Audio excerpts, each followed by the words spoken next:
This is KSL Sunday Edition with Boyd Matheson. Welcome to Sunday Edition. I am Boyd Matheson. We hope you join us every Sunday as we attempt to divide the rage from the reason, elevate the conversation, connect the dots, and make the news make sense. We have conversations with great thinkers, great leaders, and great people who are making a difference. We talk politics so we can discuss social commentary, and we'll explore society so we can discuss principles and the people who live them. We'll bring the best and brightest to Utah, and we'll send the Utah model to our nation's capital and beyond. Today, we begin with one of the most extraordinary difference makers I know, Bishop Phyllis Spiegel. She was consecrated as the 12th bishop of the Episcopal Diocese of Utah on September 17th, 2022. She's passionate about the Episcopal Church's work of deepening discipleship through daily practices of faith, which I love. She shows how deepening our daily walk with God, she shows what that looks like, how you act like that, and how it can profoundly change the way we walk with the rest of the world. Bishop Spiegel works relentlessly to find sustainable solutions that provide stability and, more importantly, dignity to the unhoused, and is an advocate for and an inspiration to those with mental illness. Bishop Spiegel, welcome to Sunday Edition. What a delight to be here in your new venue. Yeah, new gig, new space gig, here. Yeah, it's a good thing. And you're one who is out in the community, always looking at how do we make that connection with people. And you've been traveling the state. It's hard to believe you've been almost a year here in the state of Utah. Give us some perspective. Oh, the time has flown. I feel like just being out in Utah, I mean, my office is really the state of Utah, though I have an office every Sunday or every weekend I'm on the road. So my first perspective is there's no one model that's going to fit this great state. So it is really about making that individual connection, getting to know people where they are, and that's my happy place. I love hearing the stories. Yeah. Why do you live here? What do you love about this? And then, of course, my follow-up question, are there any good hiking trails around here that you would recommend? Which gets you usually in Utah a list of about 20 places that you simply must see. So. Absolutely. I love that precision ministry and how you go about that, I think, is so important. One of the things that we've talked about in the past is this building of community, that connective tissue that we seem to be losing. Used to be, if a young mother had a question, you know, she'd call mom or Aunt Sally. Now they just Google it. Or if you needed a cup of sugar, you went to the neighbor. You didn't just text, you know, Walmart and have them deliver it. As you look at that community, one of the things you talk about is hospitality. Why is that hospitality so important in creating that connective tissue? Hospitality, I think the first thing that is primary is to see the other person. Right? How are you hospitable to someone if you don't see them and not presume what they might need, but to actually say, is there anything I can offer to you? It's as simple. We were talking as a staff yesterday that whenever you see somebody sitting in a chair, you know, in the lobby area, if they don't have tea or coffee in front of them, any staff member, not the hospitality staff, but any staff member, you know, what does that look like? And then we got into this great conversation about, because the next thing you're going to realize is that person sitting there probably has a really great story in their life, or what they're doing there that day, or what hopes, you know, what's going on in their life. And so hospitality, just that offering of, hey, can I hold that door for you? That moment to connect with somebody then can lead to deeper relationship. Oh, I love that. And it really applies that idea of curiosity. I think one of the things we've really lost in the world, especially in our politics and a lot of the more contentious issues we have to deal with in community, is we've lost that curiosity of, I wonder why she thinks that way, or I wonder why he thinks that's the best solution. So we start with seeing the other person, but then how do we get to that curiosity component? The curiosity component, I call it, I pray sometimes for divine creativity. Because if we are creative, if we're looking at something that this isn't just the way I presume it to be. I don't presume that the person I'm talking to shares all the values I do, or has the same life history that I do. Because we might look alike, you know, similar on the outside, or might even live side by side to each other, you know, in the same neighborhood. Our stories are very different. So that curiosity is, you know, allows us to think maybe there are more creative ways to be in relationship with each other than, hi, how are you? I'm fine, thank you. How are you? But rather, you know, hey, what's been surprising about your day so far? And really wanting to have that relationship that goes deeper than the surface. Yeah, I think one of the most holy things that you can give another person is your presence, like your whole presence, that total attention. We're so often distracted by our devices or what we're going to do next or what's around the corner. How do we get a little more present in those conversations? Boy, that takes courage sometimes, because so for those of us who are extroverts and social people and never met a stranger is what my family always said, you know, Love that comes more naturally. My daughter she's an extreme introvert to my personality, and she used to say to me, Mom, people don't really care, you know, don't really want to be, and I'm like, I don't think that's true. And as she's grown through life, she realized, oh, wait a minute. There's great richness in actually having that engagement. So I think the first thing we do is to stand in our own skin and to be able to tell our own story. And I do a lot of work. How do we tell our own story? Not in, you know, the version with the prelude, the 59 chapters, and then the epilogue, but simply to say, you know, to try to make that connection, but not from inside me, but by something I've noticed in you. Oh, I you love know, that. you know, you have grandchildren, right? You know, I'm looking forward to that day, but tell me what's most exciting about that, because I know I'm going to love that in my own life. Not there yet, but so I can make a connection, hear your stories, and gain excitement for my future. Yeah. But so that's So just important. simple Yeah. ways, right? Yeah. You know, what do I value? What do you value? Way more important than what is your opinion on something. Yeah. Oh, I love that. And the story way more than the opinion. The story. The stories connect us. Yeah. The stories make us human to one another. Yeah. Yeah. Oh, I love that. So as you've traveled the state and in all of your experience over the years, as you look at how we start to elevate that conversation, we've been talking about it in the context of redeeming our dialogue. It's so easy to demonize those that we disagree with. It's so easy to take every difference and make it a reason for more division, rather than seeing that dignity that you often speak about, or that divinity in the other person. Oh, this is hard work, but I think one of the things that's helped me, and I offer it in case it's helpful to somebody else, is to watch your othering language. When I speak of those people, when I speak of them, when I don't speak of Jesus as the, you know, the Savior of from over there. You know, I bring Jesus close. So if I'm to walk in the way of Jesus for my faith, I need to bring Jesus close to me. I need to bring the other person, whoever I'm in contact with, close enough that I can see, as you said, the divinity in the other. And then I realize immediately, right? So what I hope and what I preach and teach that people hear is that when we do that, when we're very conscious of our othering language, then we begin to realize the things within ourselves that Jesus loves and accepts. And then we go, oh, wait a minute. Good thing Jesus doesn't other me. Doesn't make me the other from the true faith of, you know, whatever Jesus would hold. That we're not there yet. We can all admit we're not there yet. And so to realize we all struggle on the path. But to say, I actually don't know many times what the right answer is. So let's start from that place. Let's start there. That's a great place to start. We have just about a minute left. I always want to know what you're reading, what you're thinking about. What's on your mind that we should be talking about in this community? Telling the story and working together. So we've just talked about it, so I don't have a great revelation there. But really, what is it like to go through life working with people instead of one person being in charge of this, one person being in charge of this? So I just read an analogy this morning about rowing as a team. And so what does it mean, instead of everybody being in their own canoes, to being and synchronizing with other people to say, what are the issues we need to work on? And then let's do this. Let's do this together. Love it. Bishop Phyllis Spiegel, you are a treat, a delight, and we are so grateful for your influence and your impact in our community. Thanks for joining us on Sunday Edition today. Our conversations always bless me. Thank you so much. Thank you so much. Coming up next, my conversation with Brad Wilcox on a new research report regarding the power of the family here on Sunday Edition. We'll be right back.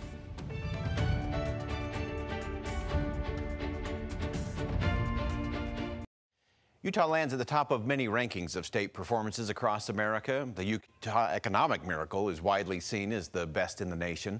The strength of the Utah model can be attributed, no doubt, in part to the state's unique civic, religious, and political endowments, including unusually high levels of social capital.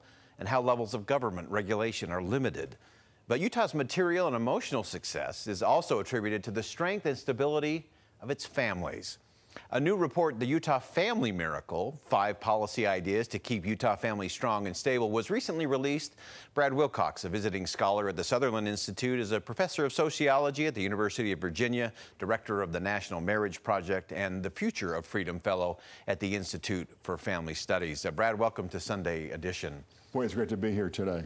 This is an important report. Give us just a sense, first of all, of what you discovered. What are some of the trends? What are the things that we should be watching for as it relates to families?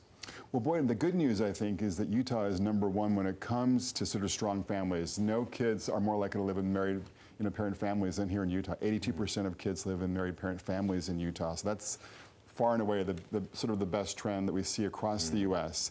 At the same time, we are seeing some kind of like softening where there's sort of a decline in marriage and a decline in fertility. And for the first time ever, we're seeing that less than basically 2 babies are being born per woman on average in Utah. So that's just sort of one indicator of the way in which, there's some slippage here when it comes to marriage and childbearing here in the state of Utah. Yeah, what are some of the other things? We always say the dangerous day is the day you hit #1. Utah gets named #1 in a lot of different things, including family strength. What are some of the other trends we should be careful about that might be some of that softening that you alluded to? Well, I think in terms of thinking about the trends that may be making your sort of family miracle a bit more fragile is just, you are enjoying so much economic growth. You're seeing housing prices obviously increase. You're seeing a lot of people move into the state. So you're kind of, I think, going to be losing some of that distinctive Utah culture. And it's also the case that I think it's harder for working class and middle class families to afford, some of life's basic necessities, including finding, a decent single family home for themselves. So these are some of the kind of newer dynamics in play here in Utah that can pose challenges for your kind of classic family culture. Yeah, well, one of the things that I always love about your work, Brad, and your tag teaming with the Sutherland Institute on this report is so significant because it's not just about high-level stuff. It's not just blue ribbon panel kinds of things. It's actual practical, tactical stuff. So how do we go from those high-level principles and findings, how do we get to the data-driven results in making sure that those families stay strong? Well, I think, one point obviously is about metrics. And so we need to, I think, do a better job of just measuring what's happening kind of in a granular way. So what we see, for instance, is that in Utah and other states across America, they often report out kids' outcomes in schools by race and ethnicity, which is obviously important. But they don't do the same thing when it comes to family structure. And it turns out that on many kind of educational outcomes, family structure matters more than race. So for instance, school suspensions, what we know is that, race is less likely to predict who gets suspended from school than is family structure. So I think one of the things the state can do is to begin to report out some key outcomes by, family structure. Another idea that we have in the report is to inject what's called the success sequence into state schools, across Utah. This is the idea that getting at least a high school degree, working full-time in your early 20s, and getting married before having kids dramatically reduce your odds of being poor when you hit your late 20s and 30s. Just 3% of 20-somethings in their late 20s and 30-somethings who do those 3 things in terms of education, work, and marriage are poor when they're in their late 20s and in their 30s. Yeah. So this is another idea we talk about in the report. How can we get that success sequence message spread out across the state? We talk too about a couple other things in terms of family affordability, and we end the report talking about kind of the importance of thinking about helping boys and men across the state with hopefully a commission dedicated to sort of looking at the fortunes of boys and men.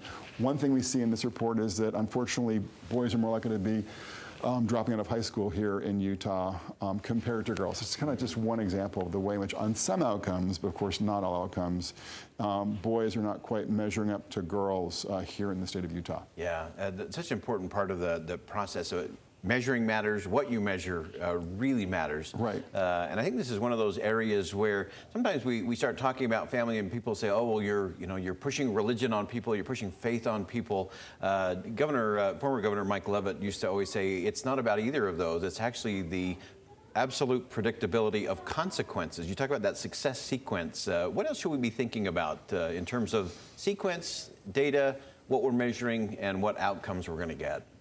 Yeah, well, it's important to know, just on that family structure point, that this is not like a religious thing. It's not a Christian thing. I mean, you can go to China, you can go to Nigeria, you can go to India, you can go to Egypt, and they all, obviously in some different ways, kind of appreciate the value of marriage, for instance, as a kind of foundational institution that anchors family life. So that's sort of like the point people have to realize. And there's just tons of data telling us that people, on average, and of course there are exceptions, are more likely to flourish when people are living in married families. So that's sort of the ideal that we're kind of aiming for here, but then the question in terms of things we can do are the policies we've talked about, but also in terms of thinking about kind of just the sort of challenges financially that people are facing today. So one other thing that we've talked about is maybe having the state pass a child allowance that would make it easier for working and middle-class families to bear the burdens of raising the next generation. Oh, great stuff, great insight as always. Brad Wilcox, again, the report is the Utah Family Miracle, 5 policy ideas to keep Utah families strong and thriving. Brad Wilcox from the University of Virginia, tag teaming with the Sutherland Institute on this important report. Again, data-driven. Results is what it's all about. Thanks so much for joining us today. Thanks, Boyd. Appreciate it. All right. We'll be back with more Sunday Edition coming up next. Stick around.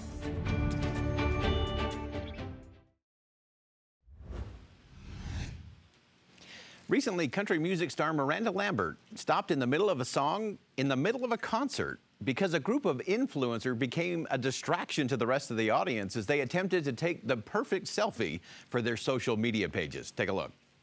I'm gonna stop right here for a sec, Danny. I'm sorry. These girls are worried about their selfie and not listening to the song. It's pissing me off a little bit.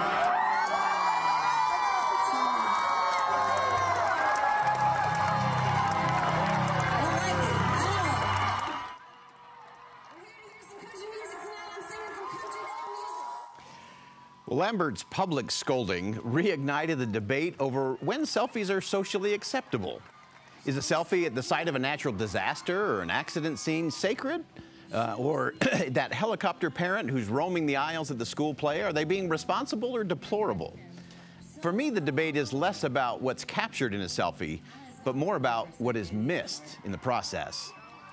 Years ago, I took 2 of my children to Arlington National Cemetery in our nation's capital. Sarah, McKay, and I stood on that hollowed ground in front of the tomb of the unknown soldier. You know, there's a spirit and a strength that is there that is unique and deeply powerful. And if you listen closely and can be still for just a moment, there are priceless, life-changing lessons that can be learned.